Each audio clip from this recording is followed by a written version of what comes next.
बहुत समय पहले एक घने जंगल में बुद्धि नाम की एक चिड़िया रहती थी। बुद्धि चिड़िया का नाम उसके अत्यधिक चतुर और समझदार स्वभाव के कारण रखा गया था।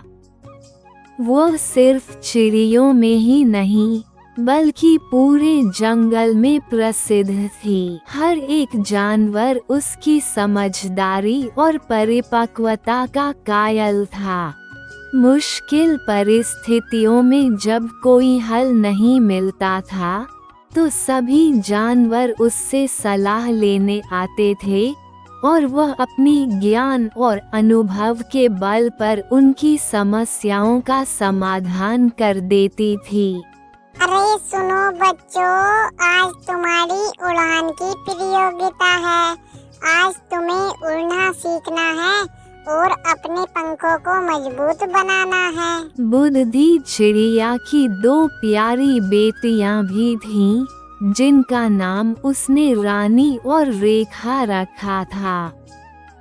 रानी बड़ी बेटी थी। अरे सुनो बच्चों, कल सुबह जल्दी उठ जाना। कल तुम्हारे शिकार करने की प्रतियोगिता होगी। जंगल में सभी जानवर आएंगे। सुबह हो जाती है। जंगल में सभी जानवर चिड़िया के घर आ जाते हैं। आज चिड़िया के बच्चों की शिकार करने की प्रतियोगिता थी, इसीलिए चिड़िया सारे जानवरों को बुला लेती है और नदी के पास शिकार करने जाने की तैयारी करते हैं। ओ मेरी प्यारी बेटियों, चलो हम नदी के किनारे चलते हैं और देखते हैं कि आज तुम कितना अच्छे तरीके से शिकार कर पाती हो। मेरी प्यारी बेटियों, हमें शिकार करते समय चील और बाज का विशेषकर ध्यान रखना चाहिए, क्योंकि यह हमारे बहुत बड़े दुश्मन होते हैं। हम कीड़े मकोड़ों का शिकार करते हैं। चील और बाज हम जैसी चिड़ियों और छोटे पक्षियों का शिकार करते हैं। हाँ मम्मी, मैं इन बातों का विशेषकर ध्यान रखूंगी। अगर कोई चील है तो मैं वहाँ से चली जाऊंगी। चलो आज हम शिकार करेंगे और शिकार करने के लिए हमें बड़ी नदी पर चलना होगा। चिड़िया अपनी बेटियों को शिकार करने का तरीका समझता है। रानी बड़ी बेटी थी, समझदार और माँ के नक्शे कदम पर चलने वाली। वह अपनी माँ की बातों को ध्यान से सुनती और उनकी हर सीख का पालन करती। दूसरी ओर रेखा छोटी थी और थोड़ी नटखट।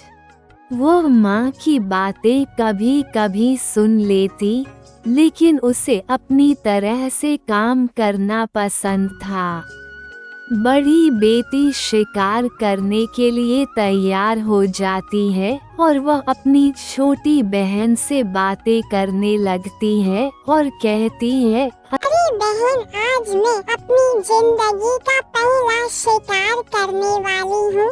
आज मैं माँ के बिना अपना पेट भरूंगी।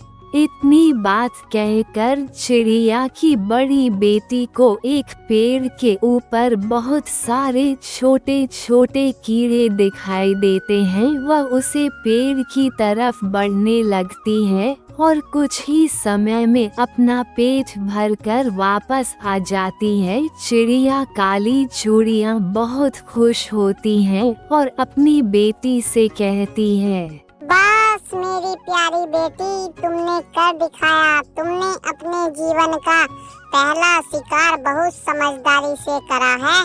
तुम ऐसे ही आगे शिकार करोगी तो तुम बहुत अच्छी चिड़िया बन जाओगी। सुनो मेरी छोटी बेटी, मैं कल तुम्हें भी शिकार करना सिखाऊंगी आज के लिए इतना ही काफी था। चिड़िया की बड़ी बेटी ने आज जिंदगी में पहली बार शिकार किया था। इसी खुशी में काली चिड़िया ने जंगल में एक बड़ी सभा का आयोजन किया और मिठाइयाँ बनवाई और जंगल में सभी जानवरों ने काफी मजा लिया। आयोजन खत्म होने के बाद जंगल के जानवर कहते हैं, कल तुम्हारी छोटी बेटी भी शिकार करेगी, फिर ये दोनों शिकार करने में सक्षम हो जाएंगे। आधी रात हो गई थी। जंगल के सभी जानवर आज चिड़िया के घर ही सो जाते हैं। चिड़िया की छोटी बेटी को नींद नहीं आती। वह सोचती है,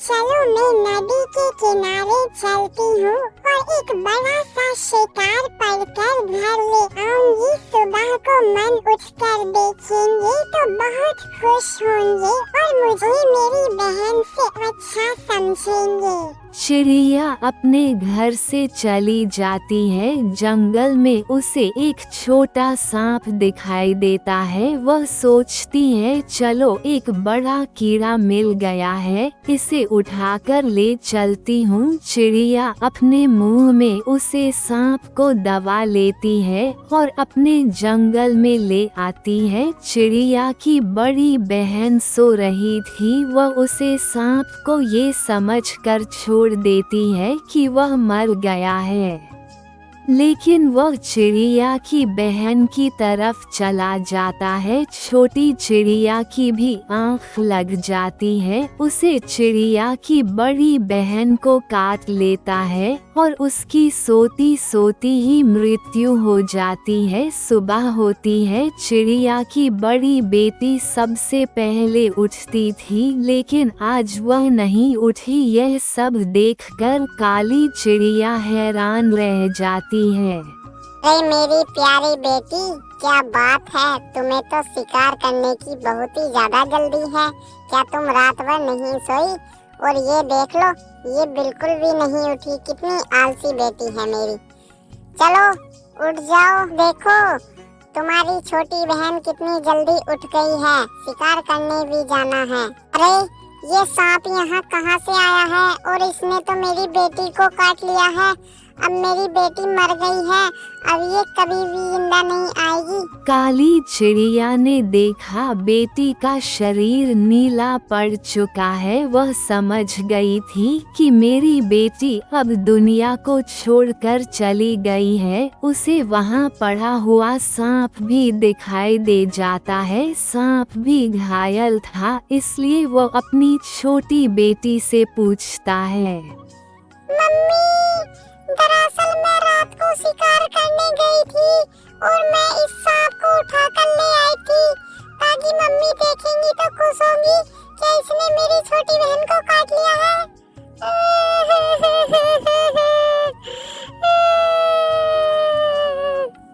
अरे मेरा तो जीवन बर्बाद हो गया। मेरी बेटी ने तो अभी पहला शिकार करा था और यह तो छोड़ के चली गई है। जल्दी जल्दी शिकार करना शुरू किया और दूर तक निकल गई।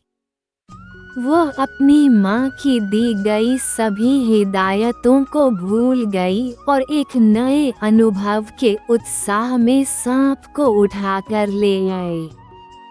उसे लगा कि वह बहुत सक्षम है और उसे किसी की सलाह की जरूरत नहीं। उसने जल्द ही एक जगह पर कुछ भोजन देखा और बिना सोचे समझे उस दिशा में बढ़ गई। तो बच्चों, इस कहानी से हमें ये सीख मिलती है कि हमें अपने माँ बाप का कहना मानना चाहिए। वह आपको काम की बात बताते हैं।